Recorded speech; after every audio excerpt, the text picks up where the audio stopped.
and welcome to Forever Great in Conversation, episode 10. It's the festive edition, and I'm absolutely delighted to have the one and only Barbara Bryceland. Hello, Barbara. Hi, guys. Hello, Frank. How are you? I'm wonderful. You look so festive. The backdrop's insane. I love it. I'm a Christmas addict. I just love it. Well, listen, it looks incredible. Thanks for being with us. Before we have a big conversation with Barbara and we maybe even get a tune, it has been such a whirlwind this year, and thank you to everyone for listening on the podcast and also for watching in the YouTube channel. I very much appreciate your support. So who's Barbara Bryceland for the ones that don't know? So after winning a singing competition back in the Spencer Snooker Club, Stirling in 1989, that's a while ago, Barbara. A long time ago, and I can't believe it's been 30 odd years since that happened. It's flown in. It's crazy, but Barbara has never looked back, having a phenomenal career, appearing on various TV shows, including The X Factor, The Voice, and more recently, all together now with former Spice Girl Geri Halliwell. With the industry coming to a standstill back in March, Barbara didn't stop, and she continued to entertain thousands by going live on her social media page to entertain everyone. Her bubbly and energetic persona and powerhouse vocals are recognised everywhere. Barbara, again, thank you for joining us. Your house looks great. I'm so excited about this conversation, and I've had so many lovely messages about, I can't believe you've got Barbara. We're so looking forward to it. So thank you. No, I'm absolutely honoured to be here.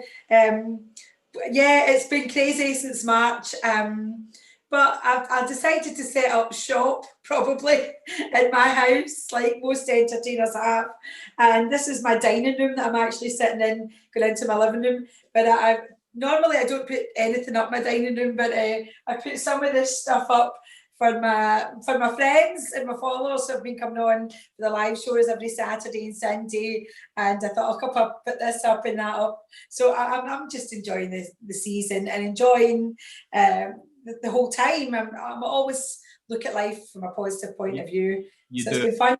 Yeah, absolutely. Yeah. And listen, that's why I want to have a conversation with you. And I couldn't genuinely think of anyone better, energetic, bubblier and full of kind of pizzazz to have this final episode with, because we all need it.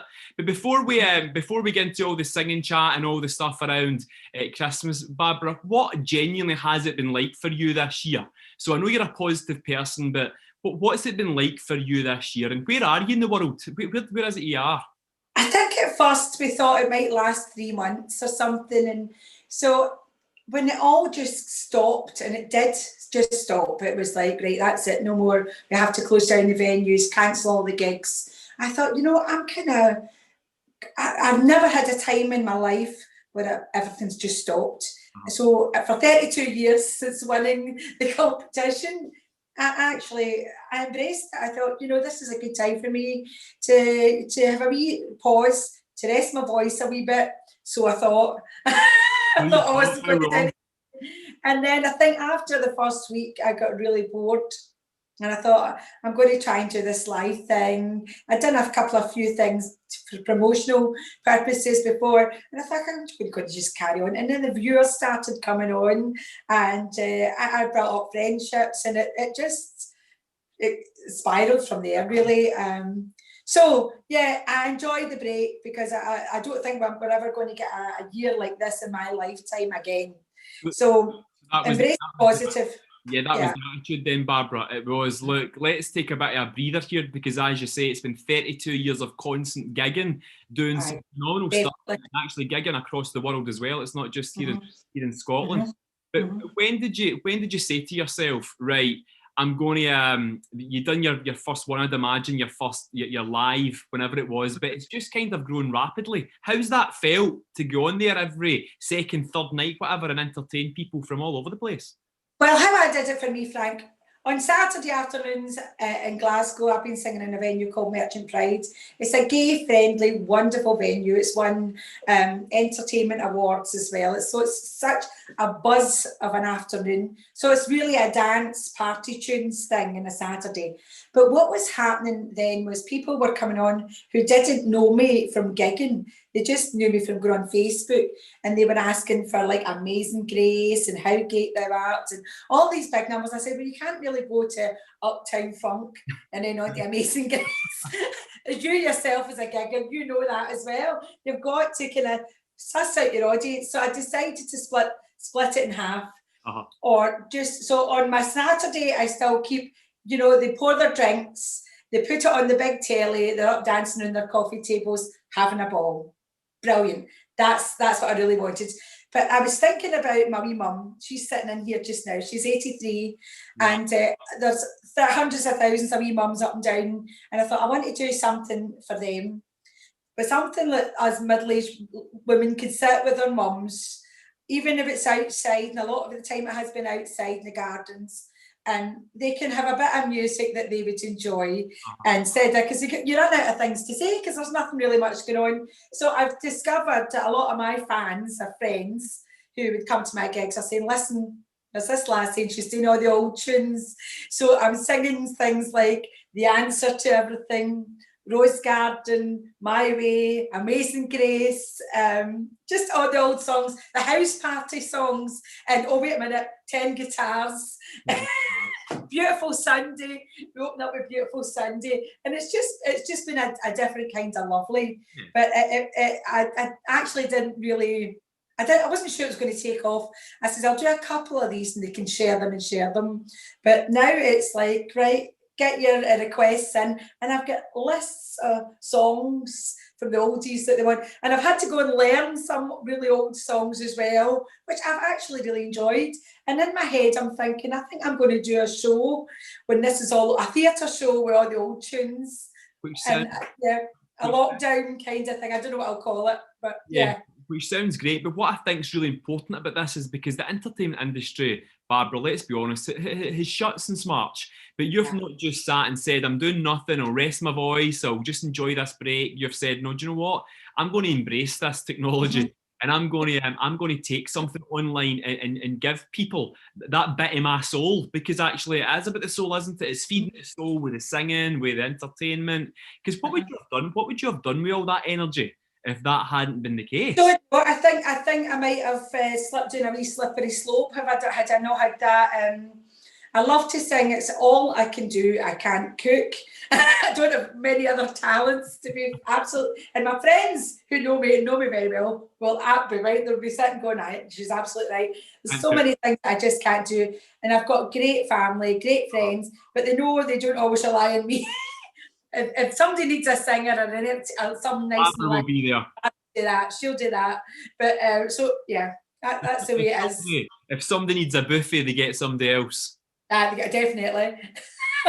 In terms of all the songs that you sing, asking a singer, an entertainer that's been doing this for a long time, their favourite song. I mean, I'd imagine you've been asked that a few times, but during this whole interesting time for you singing online, what's the song, Barbara, that you've been asked to do that you had to learn, that you think, why have I never sang that before? Or I've never sang that one before and I love it. Well, I'm doing How Great Thou Art because I always loved it, and it just hits a chord with so many people.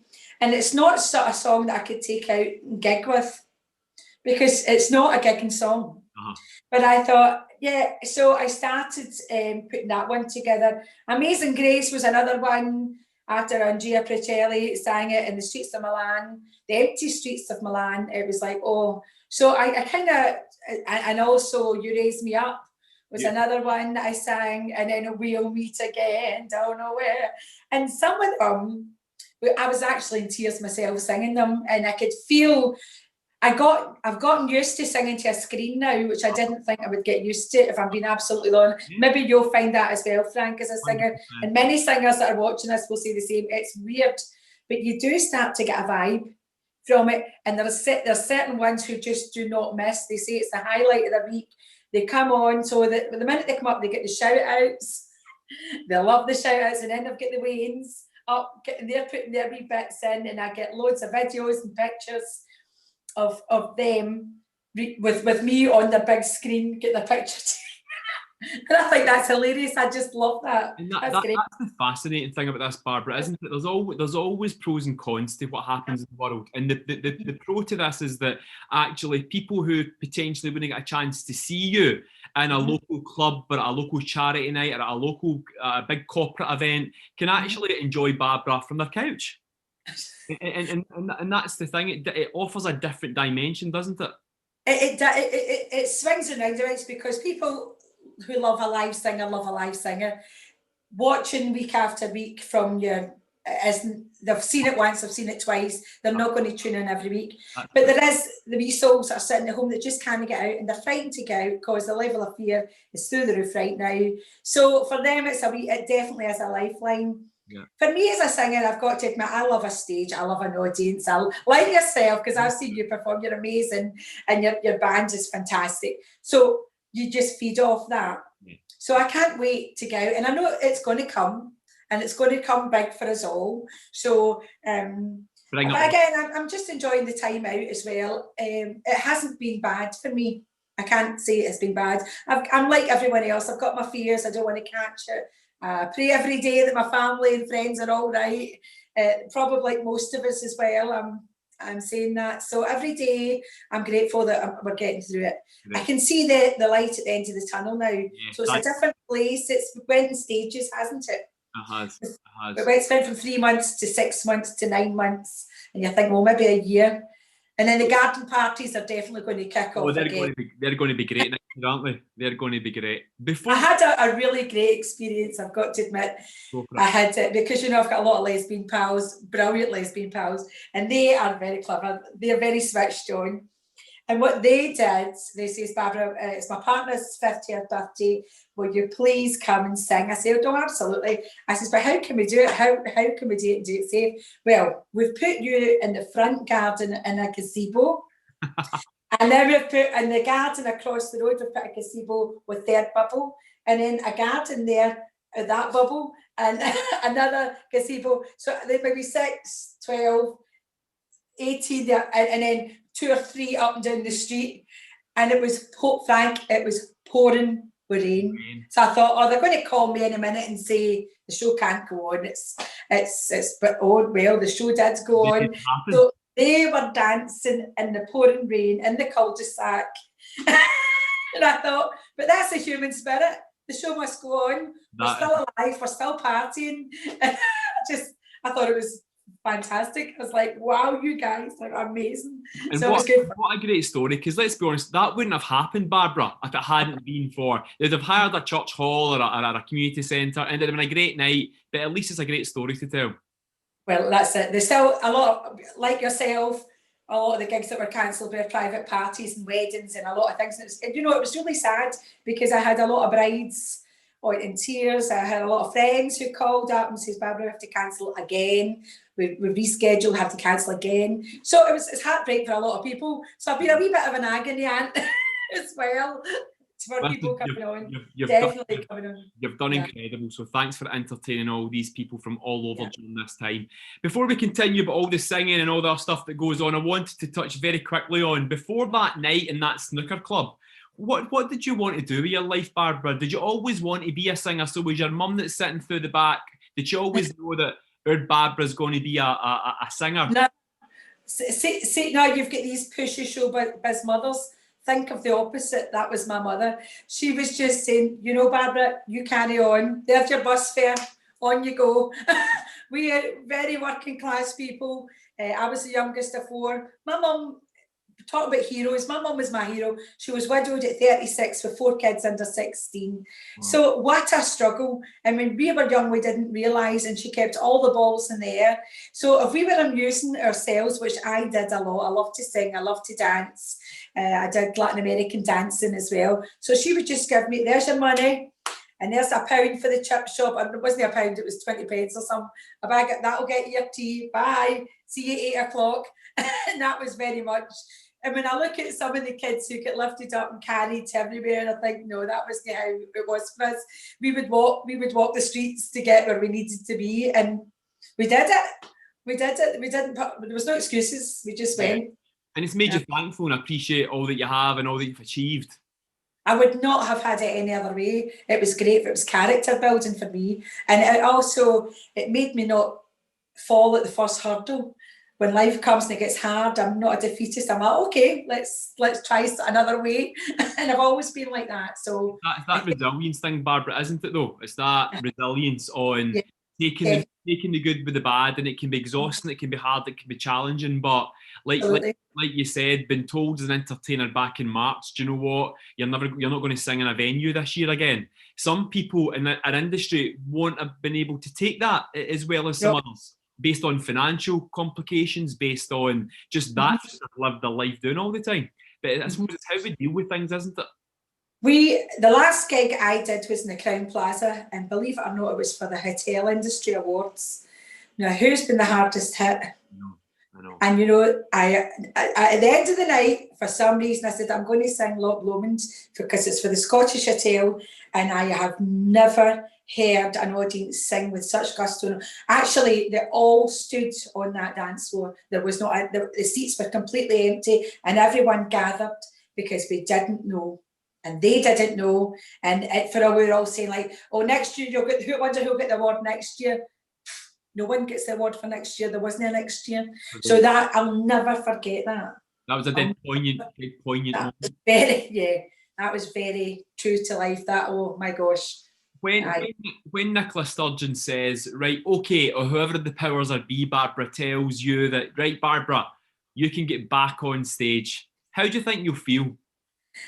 I think I'm going to be elated. I mean, I have done some things, as I say, online. I've done some garden parties, and I hopefully, if the weather permits, I'm going out to do something in Hogmanay outside in a big field. Wow, that sounds if great. the weather permits. Sounds great. Just for a very select few people.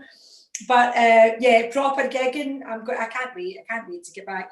And you know why? Because I have a great following with Merchant Pride, and they have become really close knit. So, and you'll have this experience when you've got some friends who come to your gigs and they meet other friends through you. Absolutely. And they hook up.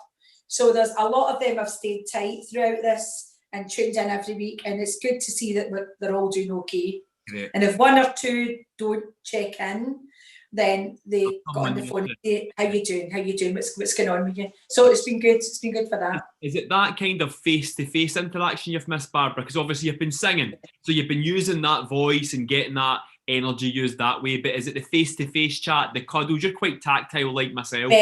So is that the side you're missing? Yes, I think most of us giggers are.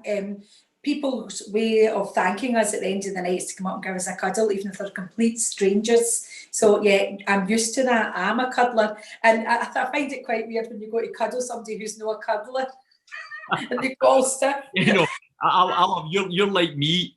We find them weird. Do you know? It's like what's wrong with a cuddle? I know. It's a good point though around that. Yeah, I suppose what I'm missing is that. I'm obviously missing Mark and Cheryl. We're like brother and sister, but I'm missing that energy from the stage, and I'm missing watching people's interactions. Do you know? I'm missing people's faces and seeing people dancing and seeing people. Sometimes even get showing emotion when you're singing because you can't see that on screen. So I've had a couple of wee meltdowns on screen where I've had to sit, listen, guys. So some certain songs, for some reason, bring something back. Because what I kind of do is my show is not a rehearsed show. So like the other day, somebody says, "Can you sing Blondie, Sunday Girl?" Because bear in mind, we've been an older chick. They're asking 25 me for songs. I know. They're asking me for songs from the 70s and 80s, and I think I know that one. So I'll pull it out. So I said it won't be rehearsed. So they're very forgiving if I muck it up a wee bit, but they love the idea that I gave it a bash. It's like it is definitely like a house party. Well, it's not. I don't really know this one 100%, but I don't know. Do you do that? I don't know. Do you do that? Yeah. I mean, we don't. We've a lot of people say to us, Barbara, God, you must rehearse a lot. I've been with the band 18 years, and the only time we ever do any kind of rehearsal is when it's our first dance for a wedding. And I'll usually nip over to, and a rehearsal is me in the band studio 10 minutes before we leave, just going through the song. Don't get me wrong, I've listened to it for 3 weeks beforehand to get the melody in my head. But no, we're spontaneous. We know, you get to know each other. You get to know what works and what doesn't work. And listen, sometimes we should rehearse because we either trip up over each other or the harmony's wrong. But hey, it is what it is. Sometimes people don't pick up on that. We pick up on it, and as giggers, we'll know the song. But I've even seen a singer get up and mess up all the lines, and I've done that myself. And people have never. Oh my gosh, that was brilliant! That was brilliant. So, Barbara, tell us one of your trade secrets. So, what do you do when you muck up a line, or do you... I want to do the standard. Everybody sing. Can you hear you? Off the cough. If you don't know a word that's coming, you get into about a cough. And a trip. I've done a trip, and I think I fell years ago. I made myself fall. That's terrible. Backwards onto a stage, and then that got a laugh. I was actually dying in my backside in a conservative club down in England ago, and the band was brilliant, and the club, it just, I don't know if it was my accent or whatever it was, but then I did this fall onto the stage, and it had a lip on the stage, so my bum kind of fell over the lip, so I was dangling with my wee legs over the stage, and they loved me after that. Or they were like, oh my gosh, stand ovation the second half, everything. Brilliant. Because it had to take for you to fall intentionally to make that happen. Yeah, to really get their attention. I don't know if it was a sympathy thing, I don't know. Do you have is there a gig though? I mean, again, I'm putting you in the spot here, but is there a gig that sticks out for you, Barbara, though, that you go back to every now and again for that it was either the best gig or the gig that left you thinking so much after it, reflecting after you were going home? Or is there a gig or gigs that stand out for you more than others? I think, yes, definitely. There's quite a few. People make a bit of a crazy assumption and say things to me like, oh, you must never get a bad night. And I'm saying, oh, I'm going to hold you, stop right there. Many years ago, I think if you try too hard, and you know that when we were young, that now you've really got to give it your all. And I probably was in that mode, and I got a new dress and all the gear, and it was a fabulous band. It was a club in Whitburn, I'm sure it was, and the place was mobbed. It was back in the day where the club scene was huge, you know what I mean? Thursday, Friday, Saturday, Sunday, the clubs were massive. So anyway, I ran out and I did this, and I'm so excited was the big song. And after every song, oh God, it was... And then the next song, one more, let it shine, big numbers, big hitting, big notes. And I was getting at it then, I think. So I went, got changed into my jeans, put the gear in the car, I was putting all the gear back in the van at the end of the night, and every single person who came out of that club says, you were absolutely brilliant, by the way. And I felt like rapping it. I thought, I'm done. I think I'm maybe better than I am. I'm maybe not that good. And every single person, I was deflated, completely deflated. So when people say to me, there's no such thing as a bad audience, there is. I think that's a fascinating point you raised there, though. You can sing your heart out sometimes, and listen, like yourself, we've been there many a night, and you sing your heart out, you give it everything for your big tay, as we say. You sing for your big tay, and you get very little back in return. But yet there's nights when maybe you don't feel as on form, but they tend to be some of the most amazing nights, and you're thinking, Frank, I was in a gig in a pub years and years ago in Fife, and there was a funeral on in the pub, and it overlapped with my gig. And I had laryngitis, and it was one of these things, oh, Barbara Bryceland, oh, your punters are going to be there, and it's going to be mobbed, and what we're going to tell. So I'm like, oh, it's one of these, the show must go on moments. So I went and I definitely sounded like Rod Stewart. So I sang all men's songs all night. made it as easy as I can. And this guy came up to me and he says, by the way, you're absolutely brilliant. And I was dreadful. I knew I was dreadful. I knew I was winging it. I knew it was money for nothing. But this wee man, he just didn't know. I think what I'll say about you, Barbara, and what I admire about you, and I've said this to you before and via the conversations to get you to come and be a part of Forever Great Conversation, is that you've not got anyone to fall back on. So what you've got is if you're not up to it, and I think it's massive credit to you, because if you're not up to it, you've not got somebody else beside you that can jump in. And for someone like me that sings with someone who's phenomenal like Cheryl and Mark, if we're not up to it that night, or the voice is just not there, we can get somebody else to jump in. You've got to be on the ball all the time, hey ho, because people notice when Barbara that's not there. It just wouldn't be with it.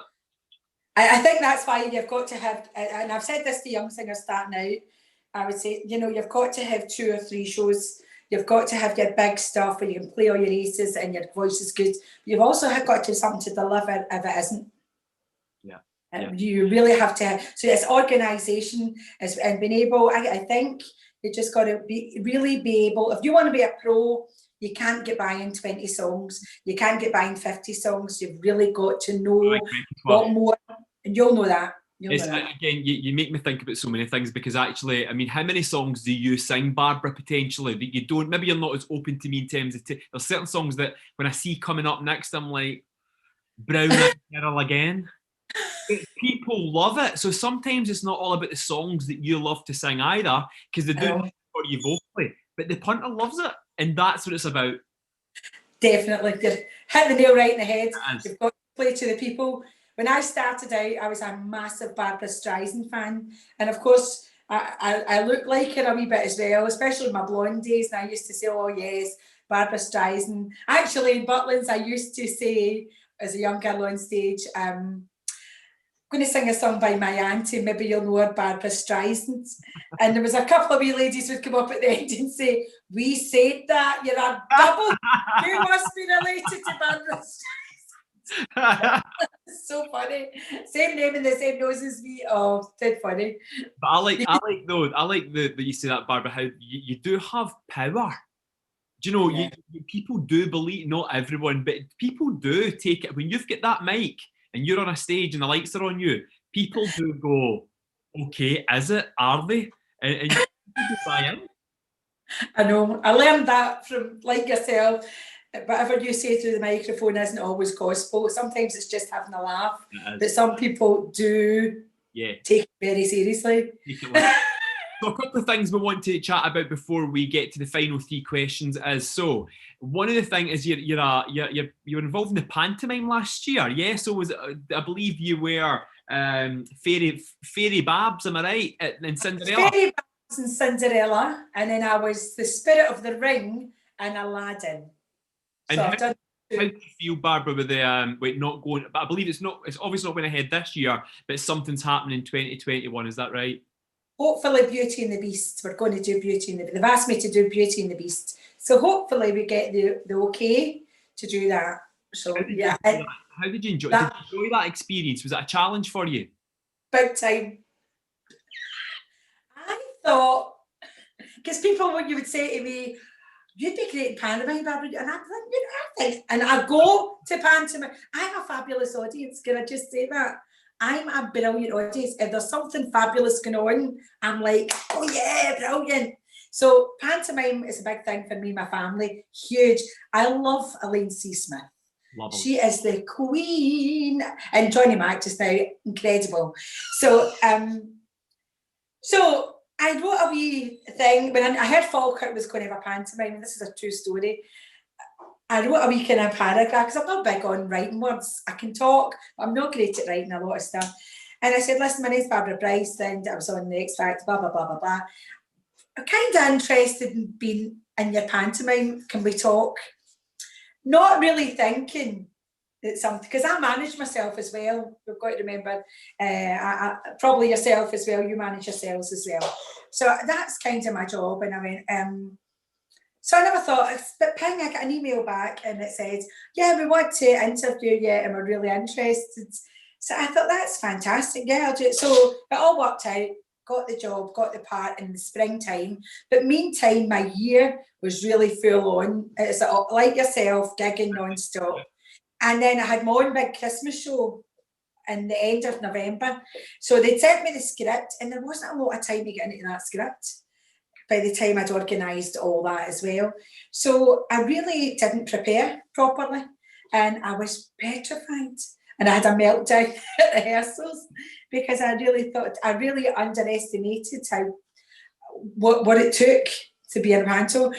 So the first year I got there and the punters liked it and they all bought tickets to come back again. So I didn't do a Christmas show the following year. I put all my efforts more and I was better prepared.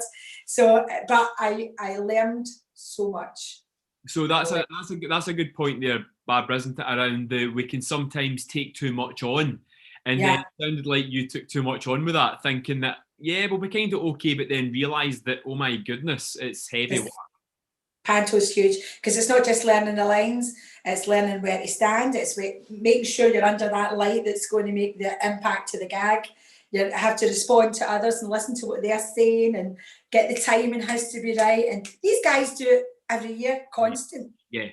And they've done it before, they've played the same person again, they've done the script before. So I was going in as kind of the star and I worked with Sally Howard from River City, who we just love her to bits. Her and I really got on well. So it was really difficult. I was a few meltdowns and she says, Babs, you're all right, you've got this. I really did enjoy it. When it started going, I really enjoyed it. But the second year was much better. Were you relieved in the last night though, Barbara?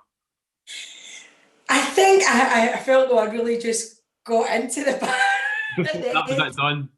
And then that was it done. So yeah, but I was relieved because it was Christmas Eve, and for Christmas Day with my family is a huge thing for us. We put everything into Christmas Day: the games, the meal, the walk with the dogs round the park. We've got 4 or 5 dogs in the family as well. So yeah, it's get the old hats on, the scarves, and we're out in all weathers with the belly boots and the sequins tops. It's fabulous. It's great. It sounds so much fun. So one more question before we ask the final 3 questions, Barbara, is this whole TV thing that happened for you. So you went from you were on X Factor, you went to The Voice, done phenomenal in The Voice. I would say that it was probably The Voice, was it? And you'll correct me here. It was probably The Voice that catapulted quite a lot of who Barbara Bryceland was. And then of late, your most kind of recent one was the one with Jerry Halliwell. How was all that experience? What did you, I suppose, tell us, what did you like about those experiences, but what was the learning you got from them that maybe wasn't so particularly good? I learned how to prepare for TV. I learned that TV is different from live gigs.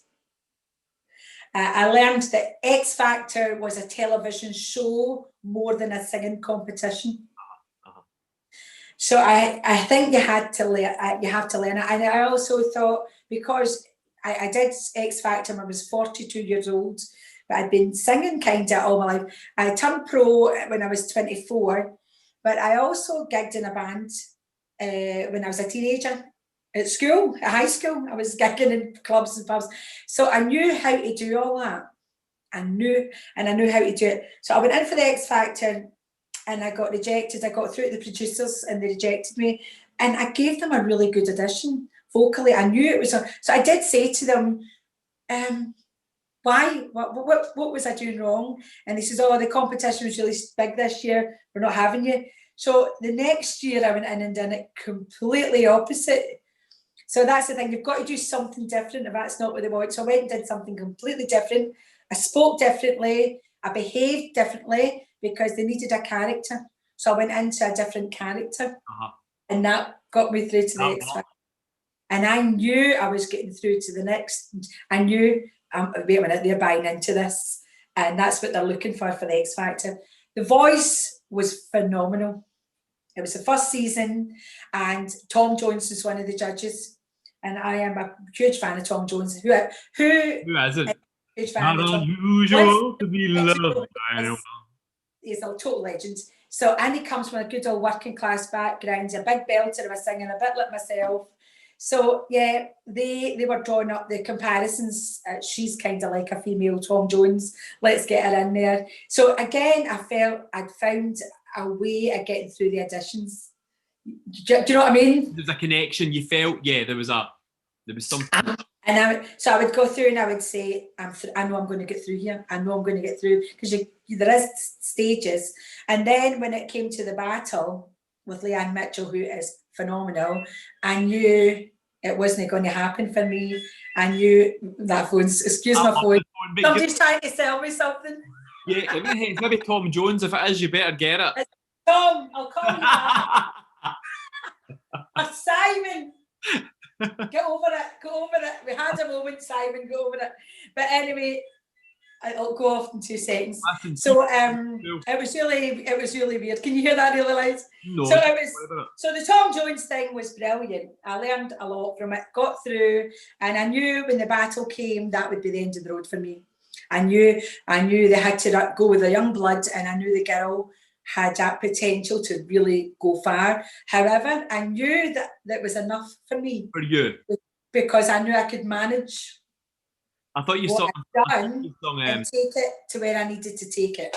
I thought you sung beautifully, Barbara. I really did. And Scotland were really proud of you. And I just remember sitting thinking, go, and it was Gone Yourself. That's what came to mind. Just Gone Yourself. You sang amazing. The Wild Horses edition as well was just absolutely stunning. So, very quickly, how was wee Jerry Halliwell for the Spice Girls? She's tiny and she's a wee bubbly thing. She's full of fun, and it was good to work with her as well. It was long hours with the all together team, because you're in, and I couldn't do the whole show because I was so busy doing my own thing, and there was things that I just wasn't prepared to give up, because you can't let people down as well. And my name was already on the ticket for doing other things, so there was no way I could do that. Yeah. So I only was on 2 or 3, I think, of this 8 shows, but it was good. It was good as well, and it was good I love working with young people because they bring such an energy, and they're fearless and they're fun. So yeah, I do. I liked it altogether, and it was good. Well, it was a good show. Only ran 1 season, I think. But hell, what a journey you've been on though. What a career. What an exciting. I mean, how many people do you meet and engage with, Barbara, right? That you, and let's be honest, that are sad, they're miserable, they don't like their job, they wake up every morning, can't wait to finish at 5 o'clock, and then there's someone like yourself that just, I'm not saying you don't have your bad day. You're human like everybody else, but when you get to gift the world with something that you've been gifted, it's such an honour and privilege, isn't it? I know. I thank God every single day that I do what I do. When I was a wee girl, I dreamed about 2 things: being a singer and having a horse, and I did the both.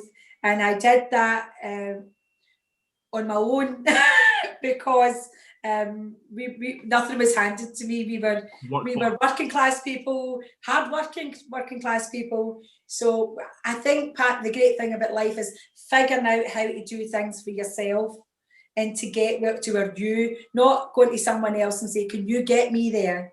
You have to kind of get there yourself, I think. I don't know. I love that. Figure out how to get somewhere yourself. I love that. That's really powerful. I like that. Really, really nice. That's one of my new favourite quotes and phrases, which takes me nicely on to, Barbara, the final 3 questions before we get you to sing a wee festive song for us. Right. Every episode I ask 3 questions to my guests. And the first question is, where is your favourite place to visit in Scotland? There is quite a few, but my favourite place to visit with family is Millport. Millport, because we did the whole youth hostel thing. Excellent. So we went on the youth hostel. Yeah, we bought out the youth hostel for the whole family and for the dogs and everything. And we did the whole bikes round the island, and we got great weather. And we were on the beach at night, and I just thought, with all my family, and I just thought it was one of the best experiences. My grandkids were smaller at the time as well. They had black feet, and they went to Florida and stuff like that before, to Disney, and they says, We still like Millport. Millport. We still love Millport. It's that small ferry ride. It's that 10 minutes. You're going to a whole different new place. So Millport, let's check Millport out next year. I've been a few times myself. Love it, Barbara. The second question is, who's the person that inspires you the most in your life? My mum. Definitely my mum. What's your mum's name? Without any shadow of a doubt, it's my mum. What's her name, Barbara? Barbara Bryceland. My mum is Barbara Bryceland. So, to Barbara Bryceland Senior, who I know is sitting in the background there, what a great compliment that's who her daughter inspires her daughter the most. What a lovely sentiment. My mother was never a woe is me person. She was like, just go and do it, you'll be all right. Get on with it. Get on with it. Just, you can do this, she was always, and she was also my critic as well. Don't wear that. Or what did you wear that for? Or what did you say that for? Or what did you sing that for? So she, if I really want to, what should I do here? She's pretty direct. And I like that. I like that, my mum. She's great. Oh, that's She's very proud. She's very proud. And she's quite a quiet lady, my mum. She's not like me. So the final question is the quote that resonates with you, Barbara. So when you're needing a bit of perspective or you're needing to be a bit reflective, what is the quote that you go to that gives you that? There's loads, but I think I found the one I've got is the one I'm keeping my kitchen wall, and it says, "Begin each day with a grateful heart." And from the very minute I open my eyes in the morning, I feel that. I'm like, we're here. It's good. We're okay. We're comfortable. Yeah. Gratitude takes you everywhere, I think. Kindness, gratitude can really carry you through and see you through all the storms, definitely. I like gratitude in the storms. I think that works. I concur, Barbara. I think this year's kind of highlighted, certainly for me, highlighted the importance of those kind of 2 or 3 words even more, hasn't it? Yeah, definitely. So, Barbara Bryceland, it has been an absolute pleasure. Thank you so much for being my final guest in Forever Great in Conversation 2020. I think you are a ray of sunlight. I think you've got the most amazing personality. We could continue talking for ages. You've always got a smile and great persona, and someone that if you were on a night out with, you would want Barbara and the team. You maybe wanted to make you the ham sandwich to come back to, but you'd want Barbara to be in the team with you for a good night out. Thank you for entertaining everyone during this time, and thank you for sharing your talent with God, not just with Scotland, but the world. Phenomenal talent in it. Thank you for being Thank you. Can I just say thank you? I'm a huge fan of you and your band. I just think you're amazing, and I'm just so honoured to be here, and it's just good to connect. Hopefully we'll see each other on the other side. Let's try and get a virtual cuddle. I'll try and get you a virtual cuddle here, so I'm trying to get you a big cuddle. There you go. And we're going to finish off with a song. So Barbara, get yourself sorted. I'm going to mute. I would have loved to have sang this song with you, but tech-wise it's just not working. So I'll mute, and then just you go for it. It's a beautiful, beautiful song. Barbara, you can introduce it and talk about how you think. I think I will. I'll tell you, the other day when I was doing a live show, someone asked for this song, and it was the first one that came up, and I didn't really think about it, and I started to sing it. I'm going to only get my hat on for this as well. Ho, ho, ho. There you are. I need to get my pom-pom right, that's it. So it was such a lovely song that I thought, it's really apt for the year we've had. So I'm going to do a song by the phenomenal Miss Judy Garland. I don't know if you love Judy Garland, I know I do. So here it is. I hope you like it. I hope you do. Here we go. Love you, Frank. Have yourself a merry little Christmas. Let your heart be light. Next year all our troubles will be out of sight.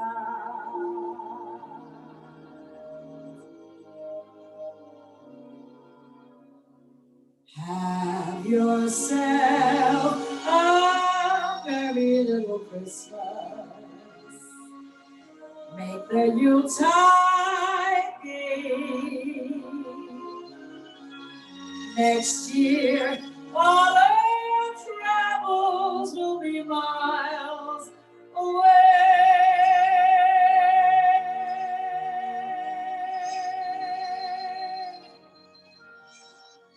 Once again, as in olden days, happy golden days of yore.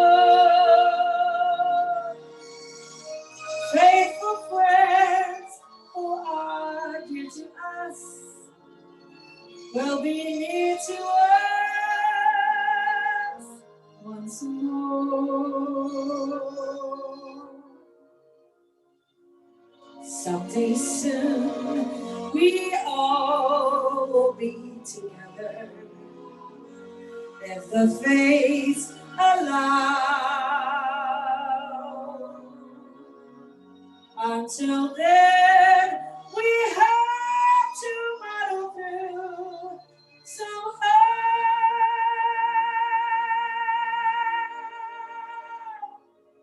So have yourself a merry little Christmas now. Merry Christmas, everyone. Love you all. Love you, Frank. Barbara Bryceland, thank you. Merry Christmas. All the best. Merry Christmas. Love you. Bye.